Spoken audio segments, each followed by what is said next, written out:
ശബരിമല തന്ത്രിക്കും ഭാര്യയ്ക്കും മർദ്ദനമേറ്റു. കണ്ഠരര് മഹേശ്വരർക്കും ഭാര്യ ദേവകി ദേവി അന്തർജനത്തിനുമാണ് മർദ്ദനമേറ്റത്. മർദ്ദിച്ചത് തന്ത്രിയുടെ കൊച്ചുമകൻ മകേഷ് മോഹൻ. തന്ത്രിയുടെ മകൻ കണ്ഠരര് മോഹനരുടെ മകനാണ് Mahesh Mohan. Crime report number 1 തിരുവനന്തപുരത്ത് നിന്ന് ലെസ്ലി ജോൺ നൽകുന്നു.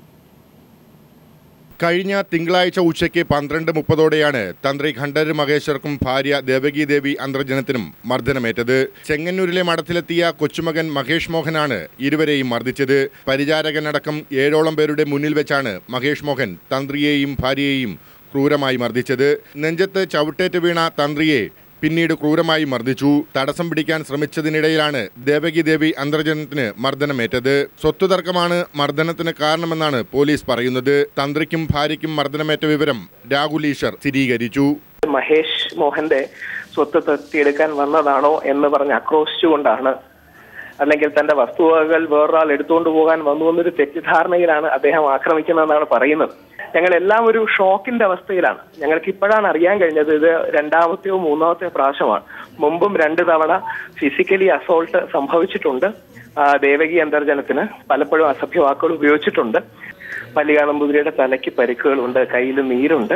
ഞങ്ങളിത് പറയണ്ട എന്ന് വിചാരിച്ചിരുന്നതാണ്. പക്ഷേ ഇത് 2-3 പ്രാവശ്യമായി ഇത് സംഭവിക്കുന്നു. മുൻപ് പലതവണയും മകേഷ് മോഹൻ മർദ്ദിച്ചിട്ടുണ്ടെന്ന് ഇരുവരും പോലീസിന് മൊഴി നൽകിയിട്ടുണ്ട്. ശോഭാജണവുമായി ബന്ധപ്പെട്ട വിവാദത്തിൽ ഉൾപ്പെട്ട കണ്ഠരര് മോഹനരുടെ മകനാണ് മകേഷ് മോഹൻ. ദേവകി ദേവി അന്തർജനത്തിന്റെ മൊഴിയുടെ അടിസ്ഥാനത്തിൽ ചെങ്ങന്നൂർ പോലീസ് കേസെടുത്തിട്ടുണ്ട്. മകേഷ് മോഹൻ ഒളിവിലാണെന്നാണ് പോലീസിന്റെ ഭാഷ്യം. Leslie John, news bureau, Thiruvananthapuram. കാസർഗോഡ് ഹോസ്ദുർഗിൽ വിദ്യാർത്ഥി മരിച്ച സംഭവത്തിൽ 2 സഹപാഠികൾ അറസ്റ്റിലായി. അഭിലാഷ് എന്ന വിദ്യാർത്ഥി മുങ്ങിമരിച്ച സംഭവത്തിലാണ് അറസ്റ്റ്. സുഹൃത്തിനെ മുക്കിക്കൊല്ലുകയായിരുന്നുവെന്ന് പിടിയിലായവർ സമ്മതിച്ചു. അറസ്റ്റിലായ വിദ്യാർത്ഥികളെ ഹോസ്ദുർഗ് പോലീസ് ജുവനൈൽ കോടതിയിൽ ഹാജരാക്കി. കാഞ്ഞങ്ങാട് മീനാപ്പീസ് കടപ്പുറത്തെ സുരേഷ് മിനി ദമ്പതികളുടെ ഏക മകനാണ് സഹപാഠികളുടെ ക്രൂരതയ്ക്കിരയായി കൊല്ലപ്പെട്ട അഭിലാഷ്. ഹോസ്ദുർഗ് ഹയർ സെക്കൻഡറി സ്കൂളിലെ 10ാം തരത്തിൽ പഠിച്ചിരുന്ന അഭിലാഷിന്റെ സഹപാഠികളായ 2 വിദ്യാർത്ഥികളെയാണ് കൊലപാതകവുമായി ബന്ധപ്പെട്ട് ഹോസ്ദുർഗ് പോലീസ് അറസ്റ്റ് ചെയ്തത്. വിദ്യാർത്ഥികളെ പോലീസ് ജുവനൈൽ കോടതിയിൽ ഹാജരാക്കി. അഭിലാഷിന്റെ പ്രണയവുമായി ബന്ധപ്പെട്ട ശത്രുതയാണ് കൊലയ്ക്ക് കാരണമായതെന്ന് ചോദ്യം ചെയ്യലിൽ സഹപാഠികൾ പോലീസിനോട് സമ്മതിച്ചു. നവംബർ 14 വെള്ളിയാഴ്ച വൈകിട്ടാണ് അഭിലാഷിനെ കാഞ്ഞങ്ങാട് നിത്യാനന്ദ പോളിടെക്നിക് കോളേജിന് സമീപമുള്ള വെള്ളക്കെട്ടിൽ 2 സഹപാഠികൾ ചേർന്ന് വെള്ളത്തിൽ മുക്കിക്കൊന്നത്. പ്രതികൾ പ്രായപൂർത്തിയാകാത്തതിനാൽ പേര് വിവരം പോലീസ് വെളിപ്പെടുത്തിയില്ല. കോമ്പസ് ഉപയോഗിച്ച് കുത്തിയതിനെ തുടർന്നാണ് അഭിലാഷിന്റെ മുഖത്ത് പരിക്ക് കാണപ്പെട്ടത്. തങ്ങളോടൊപ്പം ഓട്ടോറിക്ഷയിൽ വീട്ടിലേക്ക് വന്ന അഭിലാഷ് ഇടയ്ക്ക് വെച്ച് ഇറങ്ങിയെന്ന് ആദ്യം പറഞ്ഞ സഹപാഠികൾ പിന്നീട് മൊഴിമാറ്റി. കുളിക്കുന്നതിനിടയിൽ മുങ്ങിമരിക്കുകയാണുണ്ടായതെന്ന് തിരുത്തി പറഞ്ഞു. കൂടുതൽ ചോദ്യം ചെയ്തപ്പോഴാണ് കൊലപ്പെടുത്തിയതാണെന്ന് സമ്മതിച്ചത്. നന്നായി പഠിച്ചിരുന്ന അഭിലാഷ് ദരിദ്രമായ മത്സ്യത്തൊഴിലാളി കുടുംബത്തിന്റെ പ്രതീക്ഷയായിരുന്നു. അശ്വതിയാണ് അഭിലാഷിന്റെ ഏക സഹോദരി. News bureau, Kasaragod. കൊച്ചി നഗരത്തിൽ ശൈശവ വിവാഹത്തിന് നടന്ന നീക്കം പരാജയപ്പെടുത്തിയ വാർത്തയാണ് ഇനി. കലൂരിലെ ഫ്ളാറ്റിലാണ് 13-കാരിയെ 26-കാരന് വിവാഹം ചെയ്തു നൽകാൻ ബന്ധുക്കൾ തയ്യാറെടുപ്പ് നടത്തിയത്. രഹസ്യവിവരത്തിന്റെ അടിസ്ഥാനത്തിൽ പോലീസും ചൈൽഡ് ലൈൻ പ്രവർത്തകരും സ്ഥലത്തെത്തി വിവാഹം തടയുകയായിരുന്നു.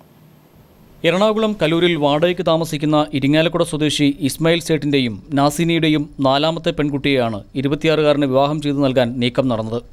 ചെറുക്കൻ മക്സൂദ് മംഗലാപുരം സ്വദേശിയാണ്. വിവാഹമല്ല, നിശ്ചയം നടത്താൻ മാത്രമാണ് തീരുമാനിച്ചിരുന്നതെന്ന് വിവരമറിഞ്ഞ് സ്ഥലത്തെത്തിയ പോലീസിനോടും ചൈൽഡ് ലൈൻ പ്രവർത്തകരോടും മാതാപിതാക്കൾ പറഞ്ഞു. ബേക്കറികളിലേക്ക് പലഹാരമുണ്ടാക്കി വിൽക്കുകയാണ് പെൺകുട്ടിയുടെ പിതാവിൻ്റെ ജോലി. പെൺകുട്ടിയെ സ്കൂളിൽ അയച്ച് പഠിപ്പിച്ചിരുന്നില്ലെന്നും മതപഠനം മാത്രമാണ് നൽകിയിരുന്നതെന്നും ചൈൽഡ് ലൈൻ പ്രവർത്തകർ പറഞ്ഞു. ICDS supervisor VS Indu. കുട്ടി അവകാശപ്പെടുന്നത് എൻഗേജ്മെന്റ് ആണ് നടന്നിട്ടുള്ളത്, കല്യാണം അല്ല എന്നാണ് പറഞ്ഞിരിക്കുന്നത്. കല്യാണം നടത്തുന്നില്ല, 18 വയസ്സ് കഴിഞ്ഞിട്ടേ നടത്തുള്ളൂ എന്നാണ് പറഞ്ഞിരിക്കുന്നത്. കുട്ടി പയ്യനെ കണ്ടിട്ടില്ല. പെൺകുട്ടിക്ക് 13 വയസ്സേ ഉള്ളൂ. ചെക്കൻ മംഗലാപുരംകാരനാണ്. ഡീറ്റെയിൽ ചെക്കനൊന്നും ആ കുട്ടിക്ക് അറിയില്ല. അച്ഛൻ പറയുന്നു 26 പറയുന്നു. മൂത്ത കുട്ടികളുടെ കാര്യം ഇവർ പറയുന്നു 18 വയസ്സ് കഴിഞ്ഞിട്ടാണ്.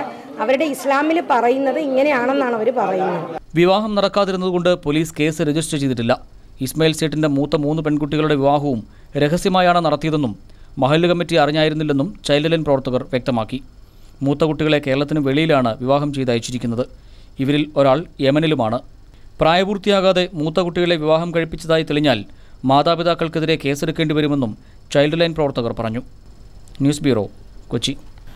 പാലക്കാട് 17-കാരിയെ പീഡിപ്പിച്ച കേസിൽ കാമുകനും സുഹൃത്തും അറസ്റ്റിലായി. ഒറ്റപ്പാലം പാലപ്പുറം സ്വദേശി പ്രതീഷ്, മാങ്കുറിശി സ്വദേശി അജീഷ് എന്നിവരാണ് പിടിയിലായത്. ഇരുവരെയും പാലക്കാട് CJM കോടതി 14 ദിവസത്തേക്ക് റിമാൻഡ് ചെയ്തു. പത്തിരിപ്പാലയിലെ സ്വകാര്യ ടീച്ചേഴ്സ് ട്രെയിനിംഗ് സെന്ററിലെ വിദ്യാർത്ഥിനിയായ 17-കാരിയെ പീഡിപ്പിച്ച കേസിലാണ് കാമുകനെയും കൂട്ടുനിന്ന സുഹൃത്തിനെയും പോലീസ് അറസ്റ്റ് ചെയ്തത്. ഒറ്റപ്പാലം പാലപ്പുറം സ്വദേശി പ്രതീഷ്, മാങ്കുറിശി സ്വദേശി അജീഷ് എന്നിവരാണ് അറസ്റ്റിലായത്. നവംബർ 16-നാണ് കേസിനാസ്പദമായ സംഭവം. കാമുകനായ പ്രതീഷ് ഇയാളുടെ പാലപ്പുറത്തെ വീട്ടിൽ കൊണ്ടുപോയി പീഡിപ്പിക്കുകയായിരുന്നുവെന്ന് പോലീസ് പറയുന്നു. ഇയാളുടെ സുഹൃത്തായ അജീഷും പെൺകുട്ടിയെ പീഡിപ്പിച്ചിരുന്നതായി പോലീസ് വ്യക്തമാക്കി. സംഭവ ദിവസം പെൺകുട്ടിക്ക് മദ്യം കൊടുത്തിരുന്നു. തുടർന്ന് അവശയായ ഇവരെ പാലക്കാട് നഗരത്തിലെ സ്വകാര്യ ആശുപത്രിയിലെത്തിച്ച് പ്രതികൾ രക്ഷപ്പെടുകയും ചെയ്തു. പീഡനമാണെന്ന് തെളിഞ്ഞതിനെ തുടർന്ന് സ്വകാര്യ ആശുപത്രി അധികൃതർ പെൺകുട്ടിയെ ജില്ലാ ആശുപത്രിയിലേക്ക് മാറ്റി. മുൻപും നിരവധി തവണ മുഖ്യപ്രതിയായ പ്രതീഷ് പീഡിപ്പിച്ചിരുന്നതായി പെൺകുട്ടി പോലീസിന് മൊഴി നൽകിയിട്ടുണ്ട്. തന്നെ വിവാഹ വാഗ്ദാനം നൽകി വഞ്ചിക്കുകയായിരുന്നുവെന്നും ഇവർ പറയുന്നു. എന്നാൽ പിന്നീട് പെൺകുട്ടിയെ വഞ്ചിച്ച് പ്രതീഷ് മറ്റൊരാളെ വിവാഹം കഴിക്കാൻ തീരുമാനിച്ചിരുന്നതായും പോലീസ് വ്യക്തമാക്കുന്നു.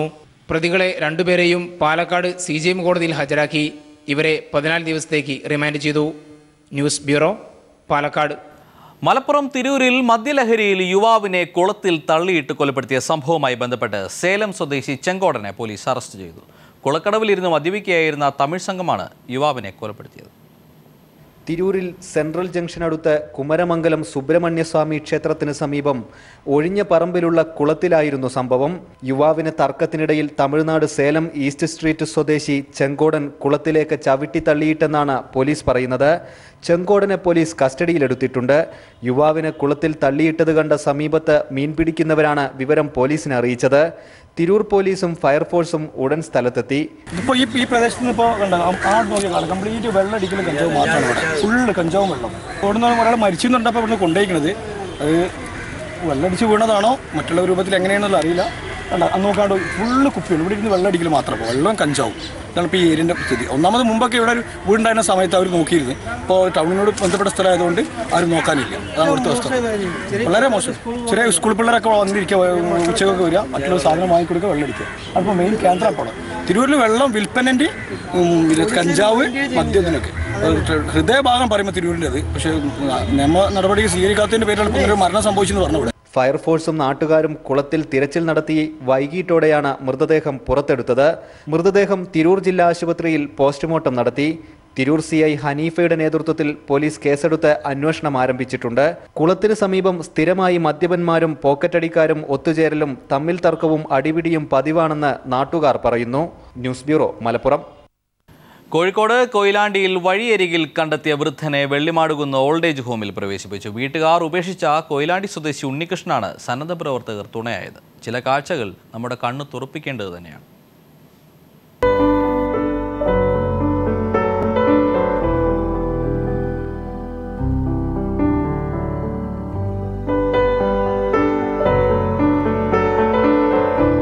കുറച്ച് ദിവസങ്ങൾ പട്ടിണി കിടന്നാൽ മരിച്ചു പോകുമെന്ന് ആരോ പറഞ്ഞു കൊടുത്തതിന്റെ ഓർമ്മയിലാണ് കൊയിലാണ്ടി റെയിൽവേ സ്റ്റേഷൻ പരിസരത്ത് ഉണ്ണികൃഷ്ണൻ മരണം കാത്തുകിടന്നത്. രോഗാവസ്ഥയിൽ ഭാര്യയും മകളും കൈവിട്ടതിന്റെ സങ്കടം മുഴുവൻ പേറിയാണ് ഉണ്ണികൃഷ്ണൻ വഴിയരികിൽ കിടന്നത്. ആരും തിരിഞ്ഞു നോക്കാനില്ലാത്ത അവസ്ഥയിൽ കൊയിലാണ്ടിയിലെ ഒരു കൂട്ടം ചെറുപ്പക്കാരാണ് ഉണ്ണികൃഷ്ണനെ കൊയിലാണ്ടി താലൂക്ക് ആശുപത്രിയിലും അവിടെ നിന്ന് മെഡിക്കൽ കോളേജിലും എത്തിച്ചത്. കാര്യമായ രോഗങ്ങളില്ലാത്തതിനാൽ അഡ്മിറ്റ് ചെയ്യാനാകില്ലെന്ന് മെഡിക്കൽ കോളേജ് അധികൃതർ അറിയിച്ചതോടെ ഉണ്ണികൃഷ്ണനെ എന്തു ചെയ്യണമെന്നായി സന്നദ്ധ പ്രവർത്തകർ. ഒടുവിൽ മെഡിക്കൽ കോളേജ് പോലീസിന്റെ നിർദ്ദേശപ്രകാരം വെള്ളിമാടുകുന്ന് ഓൾഡ് ഏജ് ഹോമിൽ പ്രവേശിപ്പിച്ചു. വാർത്ത കണ്ട് മനസ്സലിഞ്ഞ് ബന്ധുക്കളാരെങ്കിലും കൂട്ടിക്കൊണ്ടുപോകാൻ വരുമെന്ന പ്രതീക്ഷയിലാണ് ഉണ്ണികൃഷ്ണൻ. News bureau, Kozhikode. കാണാതായ ഹോണ്ടുറാസ് സൗന്ദര്യറാണിയെ മരിച്ച നിലയിൽ കണ്ടെത്തി. ഇവരുടെ സഹോദരി സോഫിയയും കൊല്ലപ്പെട്ടതായി സ്ഥിരീകരണം. ലണ്ടനിൽ നടക്കുന്ന ലോക സൗന്ദര്യ മത്സരത്തിന് ദിവസങ്ങൾ മാത്രം ബാക്കി നിൽക്കെയാണ് Maria Jose അൽവാറഡോയുടെ തിരോധാനം.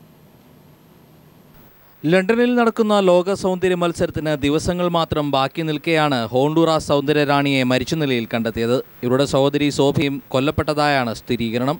Miss Honduras Maria Jose അൽവറാഡോ എന്ന 19-കാരിയെയും സഹോദരി സോഫിയയെയും കഴിഞ്ഞ വ്യാഴാഴ്ച മുതലാണ് കാണാതായത്.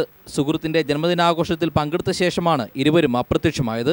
ആഘോഷം കഴിഞ്ഞ് കാറിൽ കയറുന്നത് കണ്ടവരുണ്ട്. കാറിന് നമ്പർ പ്ലേറ്റ് ഇല്ലായിരുന്നുവെന്ന് ദൃക്സാക്ഷികൾ പറയുന്നു. തട്ടിക്കൊണ്ടുപോയതല്ല എന്നതായിരുന്നു പോലീസിന്റെ ആദ്യ നിഗമനം. ഇരുവരുടെയും മൃതദേഹങ്ങൾ കാബ്ലോട്ടയിൽ വില്ലേജിലെ അഗോഗ നദിക്കരയിൽ നിന്ന് അന്വേഷണ സംഘത്തിന് ലഭ്യമാവുകയായിരുന്നു. ഇരുവരുടെയും മരണത്തിനു പിന്നിൽ അധോലോകങ്ങൾക്ക് പങ്കുള്ളതായി പോലീസ് കരുതുന്നു. കഴിഞ്ഞ ഏപ്രിലാണ് മരിയ ഹോണ്ടുറാസ് സുന്ദരിയായി തിരഞ്ഞെടുക്കപ്പെട്ടത്. പല TV ഷോകളുടെയും അവതാരികയായിരുന്ന മറിയ 18 സുന്ദരിമാരെ മത്സരത്തിൽ പിന്തള്ളിയാണ് ഹോണ്ടുറാസ് സുന്ദരിയായത്. 120 സുന്ദരികൾ മത്സരിക്കുന്ന ലോക സൗന്ദര്യ മത്സരത്തിൽ മറിയ സുന്ദരിപ്പട്ടം കരസ്ഥമാക്കുമെന്നായിരുന്നു പ്രതീക്ഷകൾ. മൃതദേഹങ്ങൾ കണ്ടെത്തുകയോ തട്ടിക്കൊണ്ടുപോകൽ അറിയിപ്പ് ലഭിക്കുകയോ ചെയ്യാത്തതിനാൽ അന്വേഷണ സംഘം പ്രതീക്ഷയിലായിരുന്നു. ലോകത്തിലെ ഏറ്റവും കൂടുതൽ അരാജകത്വം നിറഞ്ഞ രാജ്യങ്ങളിലൊന്നായ ഹോണ്ടുറാസിൽ തട്ടിക്കൊണ്ടുപോയി മോചനദ്രവ്യം വാങ്ങുന്നത് പതിവ് സംഭവമാണ്. സംശയകരമായ സാഹചര്യത്തിൽ പോലീസ് 2 പേരെ അറസ്റ്റ് ചെയ്തിട്ടുണ്ട്. മറിയയും സഹോദരിയും അവസാനം സഞ്ചരിച്ചതെന്ന് കരുതുന്ന കാറും പോലീസ് കസ്റ്റഡിയിലെടുത്തു. News desk.